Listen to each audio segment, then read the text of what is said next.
It seems as if we hear about some new efforts to stop black people and other minorities from voting every week, but voting rights have always come with a fight. One such fight took place in Indianapolis on May 3rd, 1876. During a special election to fill city council seats, black voters were being turned away from Ward 6. Word got out to Ward 4, and voters marched to Ward 6. Nobody knows who threw the first punch, but all hell broke loose. For an hour straight, it was a free-for-all. Black voters, the police, and Irish voters all beating the hell out of each other. One black man was beaten to death, and over a dozen Irishmen were arrested. In the aftermath, some local newspapers referred to black voters as slaves and claimed they brought it on themselves for criticizing the police. That sounds familiar. Indianapolis switched from wards to districts a long time ago, but if you're wondering, Ward 4 is south of Monument Circle, and Ward 6, well, take a stroll through Brookside Park and remember Eastside Indianapolis will always be Eastside Indianapolis. Samuel Elbert was born April 9, 1832 as a free man, but he didn't learn to read until he was in his 20s, while working as a servant during the Civil War. After the war, he attended Oberlin College and moved to Indianapolis. There, he taught at a black private school, but privately, he studied medicine with two white doctors who managed to get him into Indiana Medical College in 1869. He did all the required courses, he paid tuition, and when the time came to give him a degree, they denied it. He didn't get that degree until 1871. And was appointed to the Indianapolis Board of Health in 1872. He became active in state politics but gained national attention when President William McKinley offered to make him a consular in Brazil, but he turned it down. The lesson here is it's never too late to start learning. Crispus Attucks was the first person killed during the Boston Massacre, the starting point of the United States Revolutionary War. He is also who the city of Indianapolis named their first segregated high school for black children after in 1927. In 1998, curator Robert Chester pushed for an idea and then helped make it reality. Next to the school's gym, they opened a Black History Museum. It's filled with information, art, and artifacts from the first half of the 20th century. Indiana greats like NBA legend Oscar Robertson, jazz musician Wes Montgomery, and even the Civil War in the United States. In the interview with WTHR, Chester stated, "We are still having to revisit some of these things and some of these challenges that we should have overcome by now. We will continue to work together to bring about this divine change that America so rightfully deserves." None of us are ready for a zombie apocalypse or another American Civil War because, let's be real, we're not self-sufficient. But if Doris Coward had it her way, we would be. She was born in 1899. Both of her parents were sharecroppers, so they moved around a lot, following harvests and things like that. In 1923, Doris settled in Indianapolis. For the next 25 years, she worked as a cook for the Flanner House, a charity named after the mortician Frank Flanner, who also funded the Oak Hill tuberculosis camp. There's a 2-acre farm and store. They give food away to people, help people get jobs, do after-school care for kids. They're great. When Doris wasn't working as a cook, she taught people how to grow their own produce. She also taught them how to jar and can it so it can be preserved for later. Even if people weren't interested in gardening, she tried to get them involved with cleaning up and caring for the community, especially the park nearby. The park at 41st and Irvington in Indianapolis now bears her name. Robert Brokenborough was born in Phoebus, Virginia, where his parents put a big emphasis on education. He graduates from Howard University with a law degree in 1909. Then he moves to Indianapolis because he hears publisher George L. Knox is hiring. He passes the bar and gets to work. Some of his major cases were against the segregation of housing and theaters. He was the chairman of Madam C.J. Walker Manufacturing Company, sat on the board for the Indiana Fair Employment Practices, all while running his own practice. He becomes the president of the Indianapolis NAACP in 1914. In 1940, he became the first black senator elected in Indiana, where he served 20 years. During that time, he authored bills that prohibited discrimination in housing, education, public accommodations, and established the Indiana Civil Rights Commission. In 1971, he retires after a heck of a career. Wilson, North Carolina, on August 26, 1972, Joseph Henry Ward is born. As a teenager, he quickly left Wilson in Washington, D.C. He met Dr. George Hasty from Indianapolis. He took Ward back to Indianapolis and enrolled him in school. In 1897, he attended Indiana Medical College, then Palmas Medical Clinic in Brooklyn. When he returned to Indianapolis, they said black people can't be surgeons. So he opened a sanatorium to get around the rules. His clinic on Indiana Avenue became a huge hit with him training others in medicine. During World War I, he became the first black person to lead a field hospital. After the war, he becomes the first black administrator to run a major hospital at Tuskegee Veteran Hospital. When he finally gets home to Indianapolis and restarts his practice, he realizes it's not needed anymore, and he retires. Sadly, when his wife dies in 1954, the grief causes him to have a massive stroke. Essentially, heartbreak caused his rapid decline in health until his death in 1956. Bertha Ross was, by all means, someone who lived a normal life in Indianapolis. She grew up there, graduated from IUPUI in the city, and worked as a social worker. But the thing that made her different was baseball. No, she didn't play baseball herself, but she saw it as an opportunity to keep young boys from turning to crime, an opportunity to build some unity within her community. She founded the Golden Hills Junior Baseball League. Low-income families hadn't yet been priced out of baseball in America, but it was still expensive. The parents of the boys only paid $5 to participate. Bertha would use that money to hold fundraisers for the required equipment. Even then, she would still hand sew every uniform for the boys on the teams. The one rule she had was that the boys couldn't get in trouble. No gangs, no fights, no cigarettes, not even cursing or talking back. Today, the Golden Hills Park they played in has been renamed in her honor, but the baseball diamond where the kids played is still right there by the entrance. In 1937, President Roosevelt's New Deal program created affordable housing in the form of housing projects. One of those projects was Lincoln Gardens in Evansville, Indiana. The area thrived. Doctors, teachers, lawyers, and black-owned businesses were not in short supply. In 1997, the city of Evansville decided to tear down the housing projects. Newspaper editor Sandra L. Matthews led a small group of black residents to speak before the Evansville Housing Authority about the importance of the building.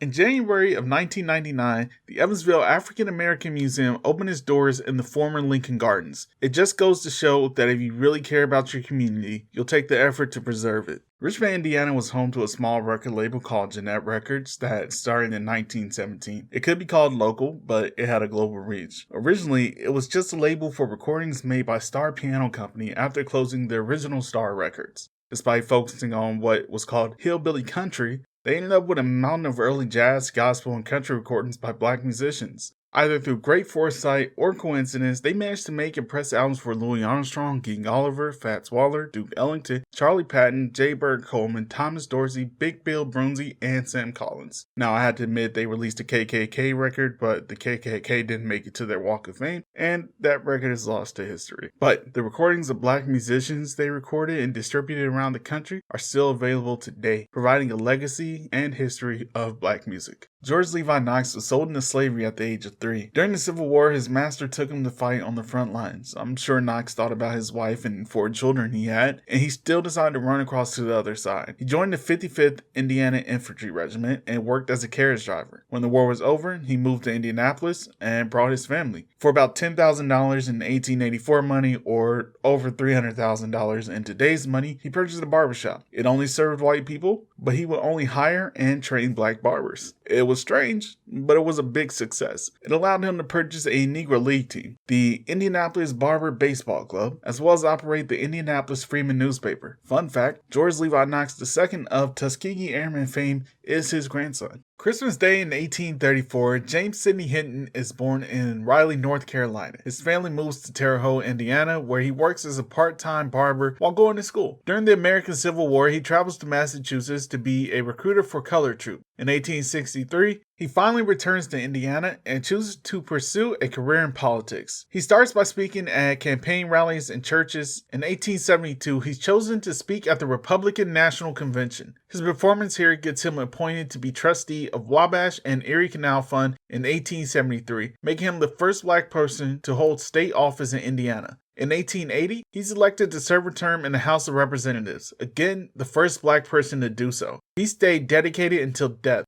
literally dying in Brazil, Indiana, after giving a speech in favor of the Republican Party in 1892. Born in Ohio on October 27, 1854, James T.V. Hill made his way to Indianapolis, Indiana in 1874, where he worked as a railway postal clerk and became the first black person to graduate from Central Law School. When he opened his practice, it was a big hit right away. The reason is because he was the first black lawyer in Indianapolis, and he would practice law until he died at 73. He got the epithet Dean of Negro Lawyers. He also became the first black person to serve on a grand jury in the state of Indiana. He worked as a deputy prosecutor for the state and even presided over trials that required a special judge.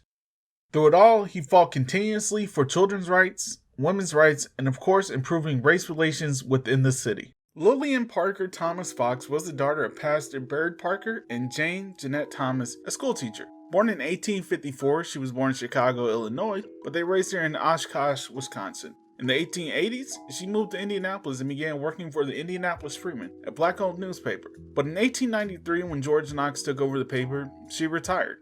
Not because of Knox, but because she got married to James E. Fox. While she stayed active in her community, she retired from writing. In the late 1890s, she left him. She got back to writing, and in 1900, she became the first black writer for a white-owned newspaper in Indiana with the Indianapolis News. In 1903, she met Beulah Wright Porter Price. Together, they would found the Women's Improvement Club of Indianapolis and wage war against tuberculosis.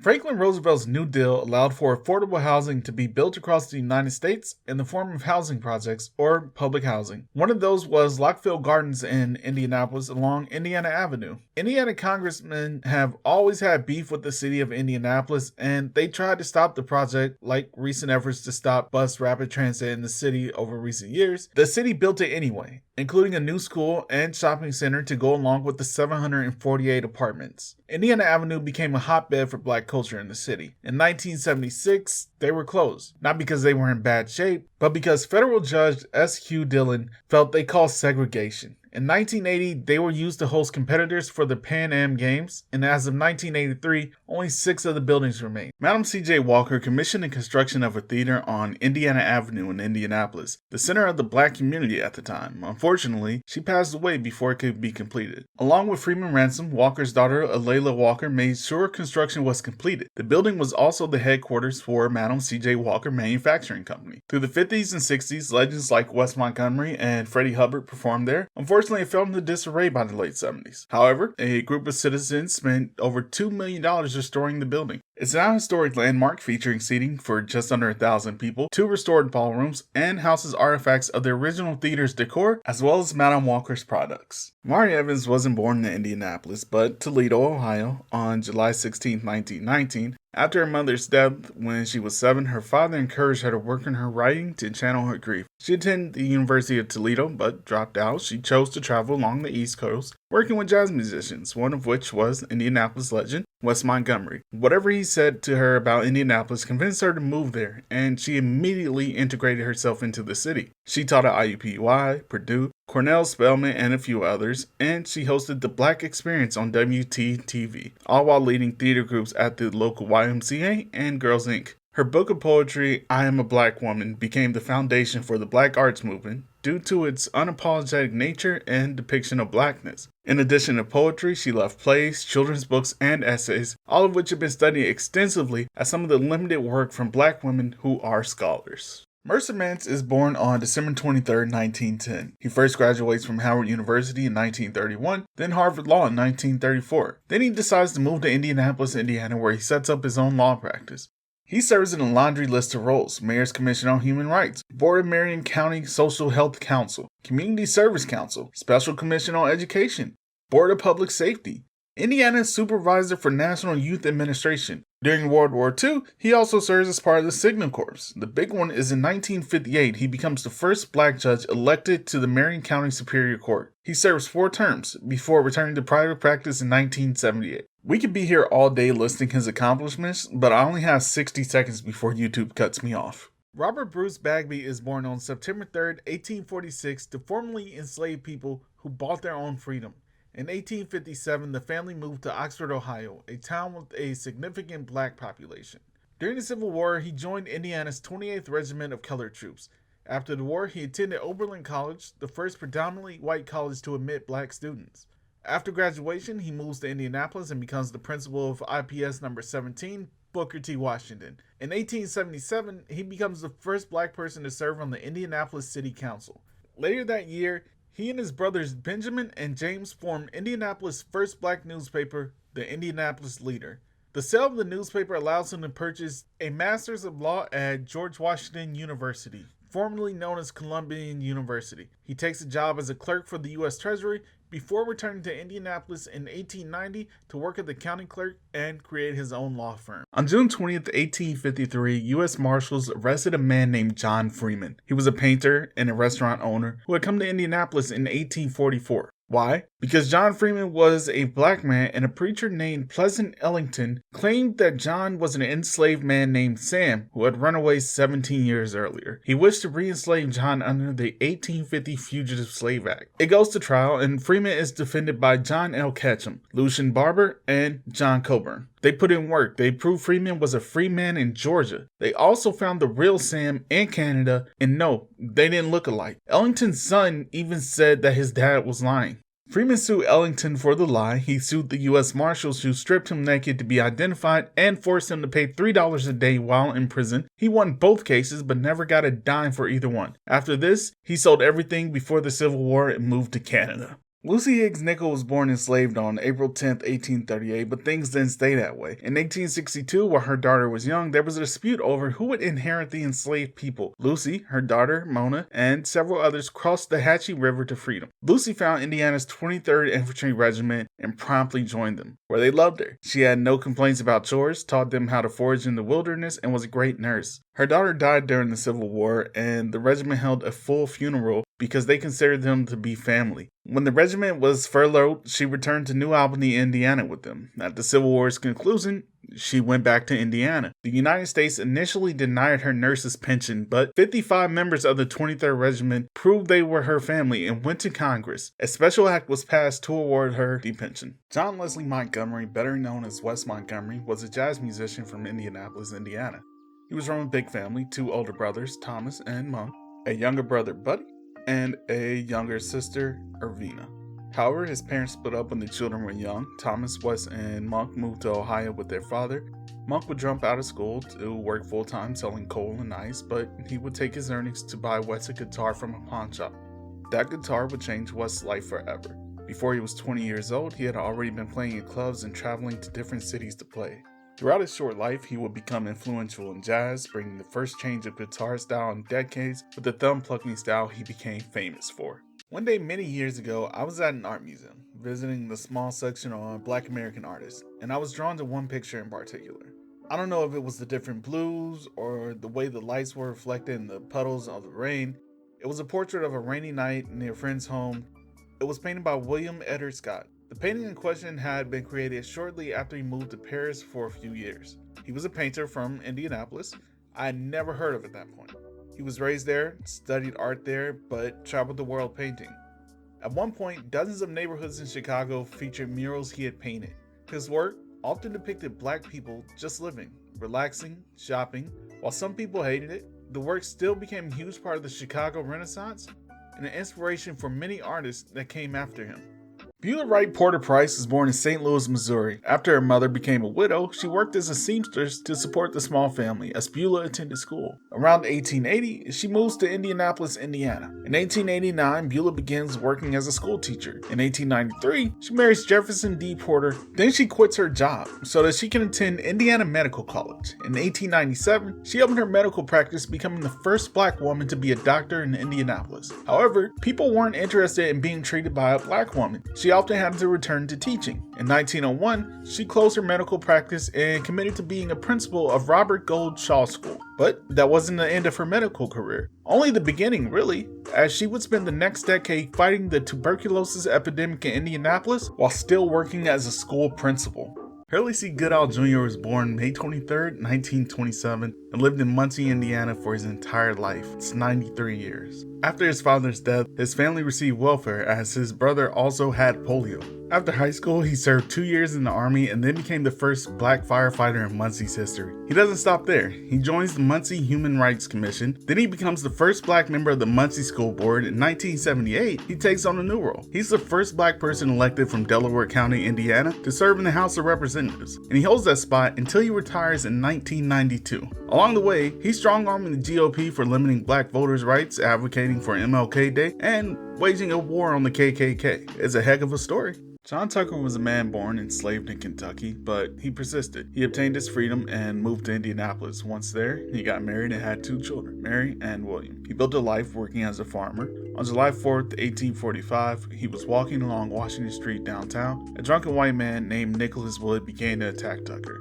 Tucker began to walk up Illinois Street toward the local magistrate office. Soon, a bar owner named William Ballinger joined the beating. Edward Davis joined soon after. John fought back, others tried to stop it, but after 12 minutes of being stoned and beaten with clubs, he died from his injuries. Some citizens cheered and continued to beat his body afterwards.